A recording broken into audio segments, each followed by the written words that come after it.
Hi friends, praise the Lord. Welcome to day 27 40 days length journey.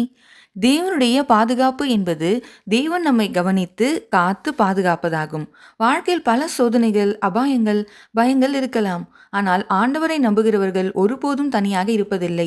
பெரிய வெள்ளம் உலகத்தை அழித்தபோது ஆண்டவர் நோவாவையும் அவரது குடும்பத்தையும் பேழைக்குள் பாதுகாத்தாங்க. ஆண்டவரை நம்பி கீழ்ப்படிபவர்கள் ஆண்டவரால காக்கப்படுவாங்க.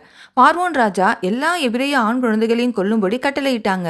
அப்போது மோசேயின் தாய் அவரை ஒரு நாணற் பெட்டியில வைத்து நதியிலே விட்டபோது ஆண்டவர் அவரை பாதுகாத்து பார்வோனின் மகளால வளர்க்கப்பட்டாங்க. அபாயமான சூழ்நிலைகளிலும் ஆண்டவர் காக்க முடியும். பேதுரு சிறையில் அடைக்கப்பட்டாங்க. ஆனா விசுவாசிகள் அவருக்காக செபித்தாங்க. ஆண்டவர் என்ன செய்தார் தெரியுமா? ஒரு தூதனை அனுப்பி சிறையின் கதவுகளை திறந்து பேதுருவை வெளியே கொண்டு வந்தாங்க.